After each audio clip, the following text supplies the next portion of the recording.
So students, welcome back to my channel, that is The Educator. Today we are going to start our General English Speaking Part 63, in which we are going to discuss about adverb means Kriya Visheshan in our English language. So students, let's start our General English Speaking Part 63. So students, let's start our General English Speaking Part 63, in which we are going to discuss about adverb means Kriya Visheshan. So in Part 61, I had discussed about adverb यानी क्रिया विशेषण क्या होता है and how do we use them in our English language. So today also we are going to continue adverb, that is क्रिया विशेषण, कि हम इनको कैसे यूज करते हैं अपने वाक्यों में और इसकी डेफिनेशन बेसिकली क्या है. ठीक है, तो let's see. She sang beautifully. Here beautifully is an adverb that modifies sang. It tells us how she sang. So basically here you can see it is a past tense related sentence. मतलब ये भूतकाल से related वाक्य है, क्योंकि आप यहाँ देख सकते हैं यहाँ पे प्रोनाउन आ रहा है शी. शी क्या हो गया, आपका सर्वनाम हो गया, जो कि एक फीमेल पर्सन के लिए यूज हो रहा है. सैंग मतलब गाया, तो ये सिंग का सैंग हो गया, एक पास्ट फॉर्म हो गया गाना गाने का. किसी भी चीज को गाने को गाया तो ये पास्ट हो गया, बीत चुका है. ठीक है, तो शी सैंग ब्यूटीफुली मतलब उसने बहुत ही अच्छे तरीके से गाना गाया. ब्यूटीफुल मतलब बहुत ही सुंदर तरीके से, बहुत अच्छे तरीके से उसने गाने को गाया. ठीक है, तो ये क्या कर रहा है, क्रिया की विशेषता बता रहा है कि उसने शी सैंग ब्यूटीफुली, उसने गाना गाया. लेकिन कैसा गाया, उसने ब्यूटीफुली मतलब बहुत ही अच्छा या बहुत ही सुंदर गाना गाया. ठीक है, तो उसकी उसने क्वालिटी बढ़ा दी. ठीक, here beautifully is an adverb that modifies सैंग. तो हाँ बेसिकली क्या है, जो ब्यूटीफुली है मतलब सुंदरता से, बहुत आकर्षक तरीके से, ये आपका एडवर्ब कहलाएगा यानी क्रिया विशेषण कहलाएगा. दैट मॉडिफाइज सैंग, जो बेसिकली जो सैंग है, जो सिंग का पास्ट फॉर्म है यानी सैंग जो हो चुका है, गाया जा चुका है, तो उसको ये मॉडिफाई कर रहा है, मतलब उसकी विशेषता बता रहा है. ठीक है, it tells us how she सैंग. तो बेसिकली हमें ये बताने का प्रयास कर रहा है कि उसने कैसा गाया. ठीक है, now we will move forward. The pianist played carelessly. Here carelessly is an adverb that modifies played. It tells us how the pianist played.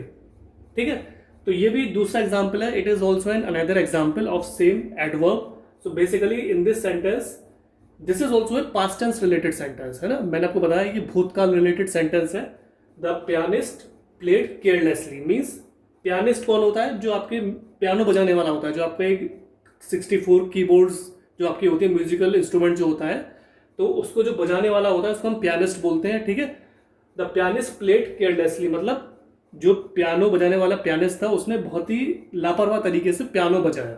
ठीक है, तो उसने मतलब एक अपने तरीके से, एक प्रोफेशनल तरीके से पियानो बजाना था, जिससे लोगों का मनोरंजन होता, उनका रिक्रिएशन होता, फन एंजॉयमेंट होता, लेकिन उसने पियानो को बहुत लापरवाह तरीके से बजाया. ठीक है, so it is basically a past tense related sentence. तो here carelessly is an adverb. तो यहाँ पे क्या है, जो आपका केयरलेसली मतलब लापरवाह तरीके से, तो ये आपका क्या है, एडवर्ब है. मींस ये आपका क्रिया विशेषण है, क्योंकि दैट मॉडिफाइज प्लेड, जो प्लेड मतलब खेलना या बजाना. ठीक है, तो उसकी ये जो भी है उसकी बुराई दिखा रहा है या उसकी विशेषता बता रहा है, तो ये उसको मॉडिफाई कर रहा है. ठीक है, उसको आगे बढ़ा रहा है. ठीक, it tells us how the pianist played. तो ये बेसिकली बता रहा है कि पियानिस्ट ने उसको पियानो को किस तरीके से बजाया, मतलब बहुत गंदे तरीके से बजाया या बहुत ही अच्छे तरीके से बजाया. तो बेसिकली ये आपको बताने का प्रयास कर रहा है. ठीक है, तो now we will move forward. Adverbs also modifies adjectives and other adverbs. ठीक है, तो कभी कभी क्या होता है, जो एडवर्ब होते हैं, जो क्रिया विशेषण आपका होता है, वो कभी कभी मॉडिफाई करता है, मतलब किसी चीज की विशेषता बताने का प्रयास करता है. स्पेशली एडजेक्टिव्स, जो आपके विशेषण हैं, जो आपके एडजेक्टिव्स हैं, और दूसरे एंड अदर एडवर्ब्स, और जो दूसरे क्रिया विशेषण हैं, उनको भी ये मॉडिफाई करने का प्रयास करता है या उनकी विशेषता बताने का प्रयास करता है. ठीक है, that women is extremely nice. Nice is an adjective that modifies the noun women. ठीक है, तो हियर एक एग्जांपल आप देख सकते हैं कि that women is extremely nice means एक ये प्रेजेंट टाइप सेंटेंस है. This is a present type sentence and here you can see they are basically trying to say कि दैट वुमेन मतलब वह जो लेडीज है या जो वह जो फीमेल पर्सन है, जो वह जो औरत है, इज एक्सट्रीमली नाइस, मतलब वह बहुत ही अच्छी है। एक्सट्रीमली मतलब बहुत ही ज़्यादा अच्छी है, मतलब बहुत व्यवहार कुशल है, बहुत अच्छे नेचर की है, जो भी है। तो that woman is extremely nice means वह जो औरत है, जो वह जो लेडी महिला है, वो वे बहुत ही अच्छी हैं। ठीक है। तो nice is an adjective that modifies the noun women. तो नाइस क्या है, मतलब अच्छा, उनकी एक विशेषता बता रहा है। ठीक है। तो ये बेसिकली क्या है, ये आपका एडजेक्टिव है, यानी ये आपका विशेषण है। ठीक। दैट मॉडिफाइज द नाउन, जो आपका जो संज्ञा है वुमेन, वुमेन क्या है, एक संज्ञा हो गई, क्योंकि एक औरत की हम इंडिकेट कर रहे हैं। तो वुमेन जो ये आपकी संज्ञा हो गई, तो उसको ये मॉडिफाई कर रहा है। ठीक है। उसको ये थोड़ा सा उसकी क्वालिटी को बढ़ा रहा है। ठीक। तो nice is an adjective, nice आपका क्या है, एक विशेषण है। That modifies the noun women, जो बेसिकली जो संज्ञा वुमेन, जो संज्ञा मतलब जो औरत या महिला है, उसको वो मॉडिफाई कर रहा है, उसकी विशेषता बताने का प्रयास कर रहा है। ठीक है। Extremely is an adverb that modifies nice, it tells us how nice she is. तो एक्सट्रीमली क्या मतलब होता है, किसी चीज की उसको लिमिट से ज्यादा क्रॉस कर लेना। ठीक है। तो उसको हम एक्सट्रीम कहते हैं ना, बहुत चीज एक्सट्रीम हो गई, बहुत ऊपर हो गई, उससे ज्यादा एक लिमिट थी लेकिन उससे ज्यादा क्रॉस हो गई, तो हम उसको एक्सट्रीम बोलते हैं। ठीक है। तो एक्सट्रीमली इज एन एडवर्ब, तो एक्सट्रीमली भी आपका क्या है, एक क्रिया विशेषण है। दैट मॉडिफाइज नाइस, जो नाइस मतलब एक आपका जो नाइस मतलब अच्छा होना, जिसको वो मॉडिफाई कर रहा है, जिसको वो उसकी विशेषता बढ़ा रहा है। ठीक है। It tells us how nice she is, तो ये हमें बताने का प्रयास कर रहा है कि वो कितनी अच्छी है। ठीक है। तो it tells us how nice she is, तो ये हमें बता रहा है कि वह कितनी अच्छी है, तो ये बताने का प्रयास कर रहा है। ठीक। How nice is she means ये अब आपका प्रेजेंट इंटरोगेटिव टाइप सेंटेंस बन गया इसमें। तो इसमें ये बताने का प्रयास किया जा रहा है कि हाउ नाइस इज शी, वह कितनी अच्छी है ना, वह कितनी व्यवहार कुशल है, वह कितनी अच्छी है। तो ये आपका एक इंटरोगेटिव टाइप सेंटेंस बन गया। ठीक। She is extremely nice means वह बहुत ही ज्यादा अच्छी है। एक्सट्रीम मैंने आपको बताया कि बहुत ज्यादा एक लिमिट से ऊपर चला गया, मतलब वो बहुत ही अच्छी व्यवहार कुशल है, मतलब आप उससे मिले, उसने कुछ ज्यादा ही आपकी खातिरदारी करी। He she basically took a lot of care about you, she took keen interest in you and behaved very good with you. So basically क्या है, तो she is extremely nice। तो अब ये बताने का प्रयास कर रहे हैं कि वह बहुत ही ज़्यादा अच्छी है। ठीक है। तो इस तरीके से ये आपको ये यहाँ पे हो जाता है। ठीक। It was a terribly hot afternoon. Hot is an adjective that modifies the noun afternoon. Terribly is an adverb that modifies adjective hot. ठीक है। तो अब क्या है, it was a terribly hot afternoon, तो ये basically past tense related sentence है। This is a past tense related sentence, भी भूतकाल से रिलेटेड वाक्य है।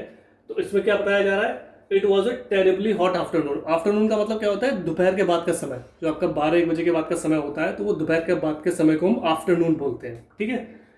तो it was a terribly hot afternoon, वह बहुत ही गर्म दोपहर थी। ठीक है। वो जो समय था दोपहर का, वो बहुत ही गर्म था, बहुत ही ज्यादा गर्मी थी उसमें। ठीक है। So it was a terribly hot afternoon, वह बहुत ही ज्यादा गर्म दोपहर थी। ठीक। हॉट इज एन एडजेक्टिव, तो हॉट क्या है, आपका एक विशेषण है, और मतलब बहुत गर्म होना, बहुत तपिश होना उसमें। ठीक है। तो ये क्या है, आपका एडजेक्टिव हो गया, यानी विशेषण हो गया। That modifies the noun afternoon, तो वो क्या कर रहा है, जो आपका आफ्टरनून जो दोपहर है, उसको वो संज्ञा है, वो तो उसको मॉडिफाई कर रहा है, या उसको वो उसकी विशेषता बताने का प्रयास कर रहा है। ठीक है।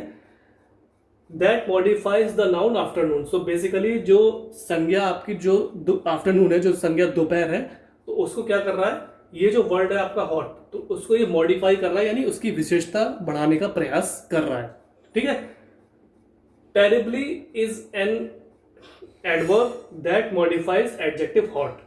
सो टेरिबली क्या है, टेरिबली मतलब बहुत ज्यादा, बहुत टेरिबली हो गई, बहुत ज्यादा हो गया, मतलब बहुत ज्यादा गर्मी हो गई, मतलब बहुत ज्यादा कोई चीज हो जाए तो वो टेरिबली हो जाए। जब आप जिस चीज को आप झेल ना पाओ, है ना, बहुत टेरिबली हो जाए, तो और ज्यादा हो जाए तो उसको हम टेरिबली बोलेंगे। ठीक है। तो टेरिबली इज एन एडवर्ब, तो टेरिबली आपका क्या है, क्रिया विशेषण है। दैट मॉडिफाइज एडजेक्टिव हॉट, जो क्या करता है, जो आपका एडजेक्टिव है हॉट, हॉट यानी गर्म होना। ठीक है। गर्मी होना, गर्म होना, तो उसको क्या कर रहा है, मॉडिफाई कर रहा है, या उसको विस्तार से बताने का प्रयास कर रहा है, जो कि आपका एक विशेषण है। ठीक है। तो टेरिबली इज एन एडवर्ब, तो टेरिबली आपका एक क्रिया विशेषण है।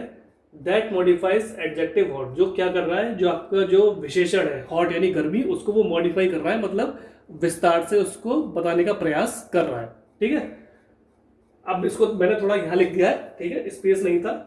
तो how hot is it, terribly hot means, अब यहाँ भी आपका क्या हो गया, एक प्रेजेंट इंटेरोगेटिव टाइप सेंटेंस बन गया, मतलब एक प्रश्न, वर्तमान प्रश्नवाचक वाक्य बन गया। ठीक है, तो हाउ हॉट इज इट मतलब कितनी गर्मी हो रही है ना, और क्या गर्मी हो रही है, हाउ हॉट मतलब कितनी ज्यादा गर्मी हो रही है। ठीक है, टेरिबली हॉट मीन्स बहुत ज्यादा गर्मी, टेरिबली मैंने बताया कि बहुत ज्यादा हो गया, तो ये हो गया टेरिबली हॉट मतलब बहुत ज्यादा गर्मी हो रही है। ठीक है, how hot is it means कितनी ज्यादा गर्मी हो रही है। ठीक है, तो उसका उत्तर हो गया टेरिबली हॉट मतलब बहुत ज्यादा गर्मी।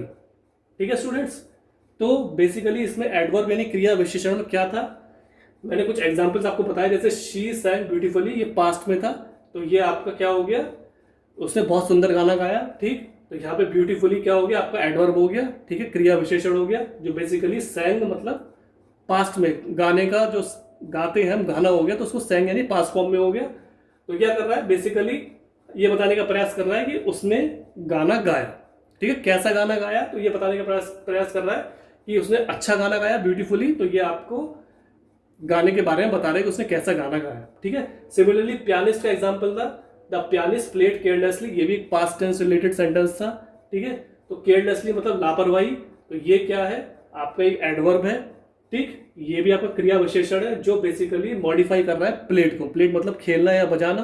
तो पियानिस्ट ने कैसे आपका पियानो बजाया, अच्छा बजाया या बुरा बजाया, तो ये उसकी विशेषता बताने का प्रयास कर रहा है। ठीक है, फिर आता है it tells us how the pianist played, तो इसने ये बताने का प्रयास किया कि पियानिस्ट ने कैसा पियानो बजाया। ठीक है, तो मैंने क्या बताया था कि adverb also modifies adjectives and other adverbs, तो एडवर्ब यही करते हैं जो क्रिया विशेषण है, तो बेसिकली वो उसको मॉडिफाई करते हैं, विस्तार से बताने का प्रयास करते हैं। कोई भी एडजेक्टिव हो, विशेषण हो, या कोई भी आपका दूसरा क्रिया विशेषण, तो उसको ये मॉडिफाई करते हैं। ठीक है, that woman is extremely nice, तो ये प्रेजेंट टाइप सेंटेंस था, तो मैंने बताया कि वह वुमन बहुत ही ज्यादा अच्छी थी। ठीक, तो नाइस क्या है, आपका एडजेक्टिव हो गया, विशेषण हो गया, नाइस मतलब बहुत अच्छा होना। ठीक, जो that modifies the noun woman, जो बेसिकली जो वुमेन यानी लेडीज हैं या महिला हैं, उनको वो मॉडिफाई कर रहा है, उनके व्यवहार को बताने का प्रयास कर रहा है। ठीक है, extremely is an adverb that modifies nice, it tells us how nice she is, तो इसमें क्या था, जो एक्सट्रीमली है, मतलब मैंने आपको बताया था कोई चीज जब एक लिमिट से ऊपर क्रॉस हो जाती है तो वो एक्सट्रीम हो जाती है। ठीक है, तो एक्सट्रीमली क्या है, आपका क्रिया विशेषण है, दैट मॉडिफाइज नाइस, जो नाइस यानी बहुत अच्छे को मॉडिफाई कर रहा है, उसके व्यवहार को बता रहा है। It tells us how nice she is, तो ये बताने का प्रयास कर रहा है कि वह किस प्रकार की स्वभाव की है। ठीक है, हाउ नाइस इज शी, तो यहाँ पे आपका प्रेजेंट इंटरोगेटिव टाइप सेंटेंस बन गया कि वह कैसी है, वह व्यवहार में कैसी है। ठीक है, शी इज एक्सट्रीमली नाइस, अब इसका उत्तर भी आ गया कि वह बहुत ही ज्यादा अच्छी है, व्यवहार में बहुत ही ज्यादा अच्छी है। ठीक, it was a terribly hot afternoon, hot is an adjective that modifies the noun afternoon. ठीक है, तो क्या ये आपका पास्ट टेंस रिलेटेड सेंटेंस हो गया, यानी भूतकाल वाला वाक्य हो गया। It was a terribly hot afternoon मतलब उस समय दोपहर के समय बहुत ज्यादा गर्मी थी। ठीक, हॉट इज एन एडजेक्टिव, तो हॉट यानी गर्म होना, गर्मी होना, तो क्या है, ये आपका एडजेक्टिव हो गया, यानी कि विशेषण हो गया। That modifies the noun afternoon, जो आपका आफ्टरनून क्या है, दोपहर का बाद का समय है। ठीक है, तो वो संज्ञा हो गया क्योंकि वो पर्टिकुलर समय का एक नाम है। ठीक है, तो उसको ये संज्ञा को क्या करेगा, मॉडिफाई कर देगा। ठीक है, संज्ञा जो आपका आफ्टरनून का वर्ड है, मध्याह्न यानी दोपहर का बाद का जो समय है, तो उसको इसने मॉडिफाई कर दिया। ठीक, terribly is an adverb that modifies adjective hot, तो टेरिबली क्या है, बहुत ज्यादा होना। ठीक है, तो ये क्या है, बेसिकली आपका एडवर्ब है, क्रिया विशेषण है, दैट मॉडिफाइज एडजेक्टिव हॉट, जो बेसिकली क्या कर रहा है, जो आपका गर्म, हॉट जो आपका जो गर्मी है, एडजेक्टिव जो है, जो विशेषण है, उसको ये मॉडिफाई करने का प्रयास कर रहा है। ठीक है, फिर यहाँ पे आ गया how hot is it means बहुत ज्यादा गर्मी है क्या। ठीक है, तो ये आपका ये प्रेजेंट इंटेरोगेटिव टाइप सेंटेंस बन गया। अब इसका आंसर क्या हुआ, टेरिबली हॉट मतलब बहुत ज्यादा गर्मी है। ठीक है, तो students, this was the general English speaking part 63 in which I tried to explain you about adverb means क्रिया विशेषण। तो students please try to read it, understand it and use these sentences and try to understand their definition, because adverb play a very important role in English grammar because it basically modifies the sentence we try to speak with another person. ठीक है, so kindly read it, practice it So ultimately what will happen? Your confidence will boost up, your personality will grow, and ultimately you will become a perfect and fluent English speaker in front of another person. So students, thanks for your valuable and precious time. Have a nice day.